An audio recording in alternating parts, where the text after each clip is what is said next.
Sunil Naik, he's from IMSC also, and he's going to be telling us about Ramanujan tau function and its prime factors. Good afternoon, everybody. Uh, I'll speak about Ramanujan tau function and its prime factors. Let n is equal to 1, 2, 3, 4 be the set of natural numbers.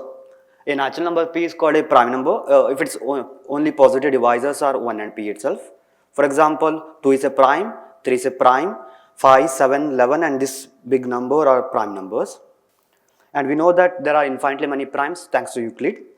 From fundamental theorem of arithmetic, we know that any natural number n greater than 1 can be written uniquely as a product of primes and can be written as p1 to the power a1, p2 to the power a2, pr to the power ar, where pi's are distinct primes and ai's are natural numbers, and r is exactly equal to number of distinct prime factors of n. So let us introduce the following notation. Omega of n equal to number of distinct prime factors of n. We put omega of 0 and omega of 1 is equal to 0, and we extend this notion to negative integer by simply putting omega of minus n equal to omega of n. For example, omega of 6 is 2. Since 6 has exactly 2 prime factors, 2 and 3. Omega of minus 350 is 3. Since 350 has exactly 3 prime factors, 2, 5 and 7. And omega of p is 1 for any prime p.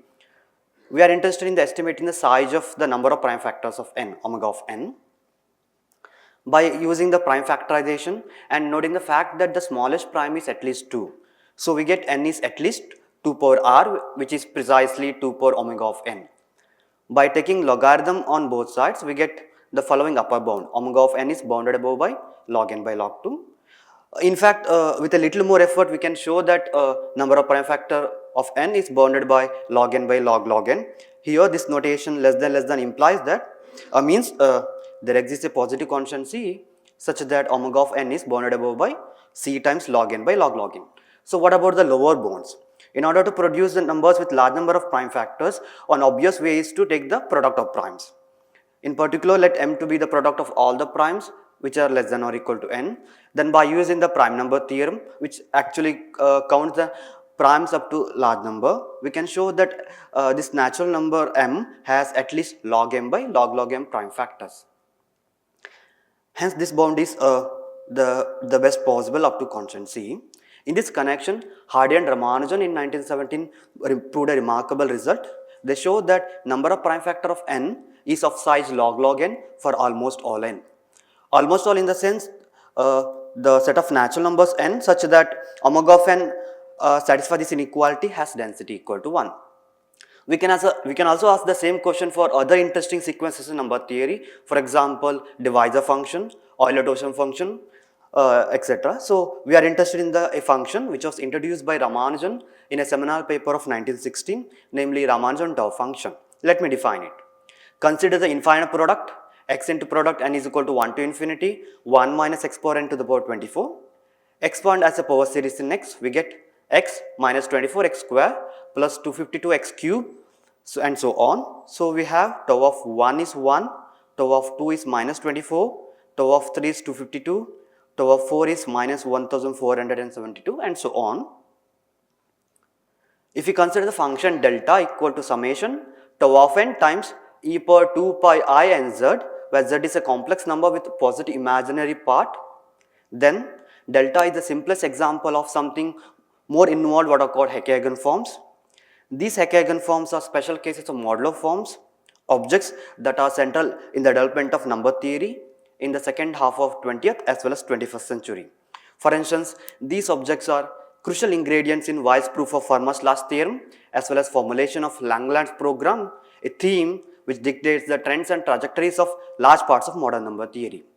Before moving on to our question, let me state that Ramanujan made the following predictions regarding tau function. The first thing is that tau is a multiplicative function. That is, if you take two co-prime natural numbers m and n, then value of tau at mn is equal to tau of m into tau of n.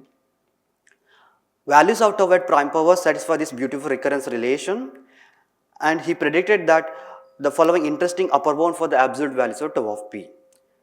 First two properties were proved by Model, and the third property was proved by Deligne as a consequence of his proof of the Weil's conjecture. Let's come back to our question regarding number of distinct prime factors of tau of n.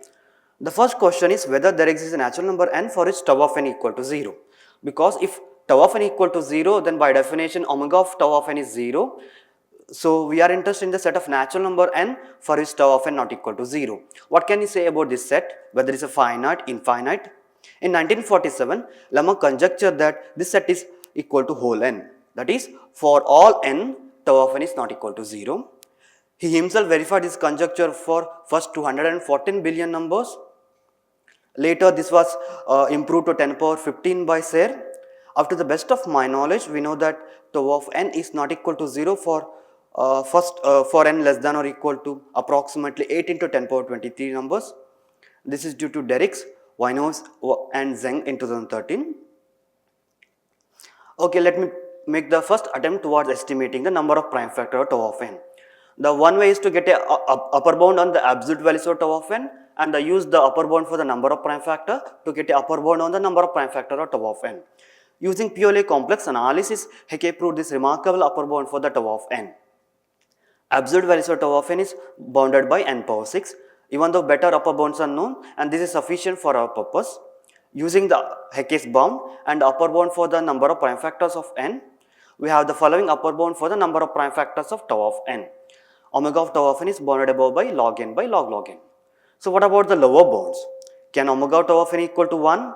This is equal to saying that tau of n is a prime or a prime power. Even we can ask the more harder question, can tau take prime values? Indeed, the answer is yes. This is due to Lemma.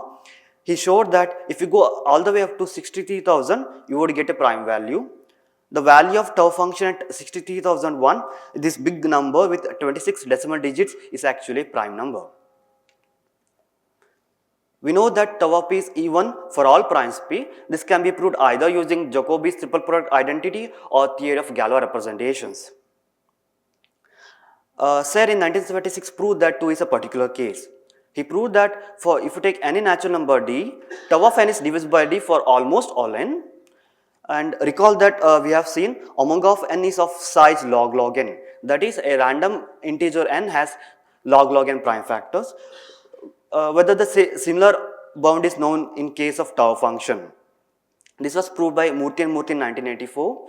They show that number of prime factor tau of n is of size log n whole square for almost all n,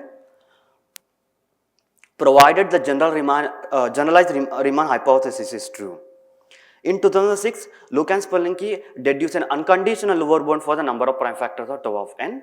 They show that tau of n has at least 1 minus epsilon log n prime factor for infinitely many n. In a recent work, we improved this lower bound to 2 power 1 minus epsilon log n divided by log n for infinitely many n. The way it's stated, it may not be clear why this is an improvement. Let us take the logarithm on the both sides and compare the lower bounds. Result of Luke and Spelunky gives the log of number of prime factors of tau of n is as big as log n for infinitely many n. Our result shows that log of number of prime factors of tau of n is as big as log divided by log n. In the result, we have 3 logs. In our result, we have 2 logs divided by 3 logs. From the analytic number theory's point of view, both are of different order of magnitude, and this is a genuine improvement. Our result unconditionally shows that earlier bound of Murthy, which is under GRH, is actually optimal, in the sense that in the result, almost all cannot be replaced by all but finitely many n. Let me come to the final part of the talk. We have seen that tau of p is even for all primes p, so they are not expected to be primes. So we can ask what can you say about the largest prime factor of tau of p, or more generally, what can you say about the largest prime factor of tau of p power n? In a recent work with Shaoli-Gun, we proved that for any n greater than or equal to 2, for any epsilon positive, the largest prime factor of tau of p power n is at least log p to the power 1 by 8 times log p to the power 3 by 8 minus epsilon for almost all prime p. This is a result towards a non-Archimedean analog of a question of Atkinson, which I am not going to state due to lack of time. And in another recent work with Uribilu and Shaoli-Gun, we proved that the largest prime factor tau of p is at least log p to the power 1 by 8 log p to the power 3 by 8 minus epsilon for almost all prime p. Both these results require different technique. and both the results are best known in this direction. Thank you for your attention.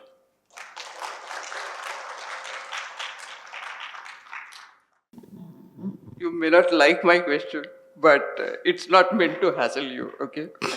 That in what application context do you think results like this are relevant? So, the first thing is, first of all, one way is to application the cryptography, because in the cryptography we need the large number of prime factors.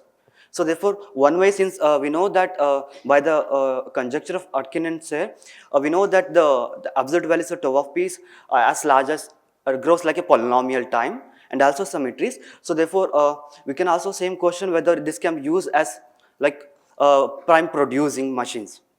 The values of tau of n can be used to get the large primes for which can be used in the cryptography as well. And also this modular forms. Is useful. I mean, this is a bound, so it can be useful in many contexts. Yes. Yeah, so any string of symbols, for example. I did not get you. Any string of symbols. Any string of symbols. Okay. Okay. Okay, for any string of symbols, if you can see what can be a bound on it and what kind of symbols, this may actually, I don't know, maybe you should talk to the computer scientists. It might actually have an application. Sure. Yeah.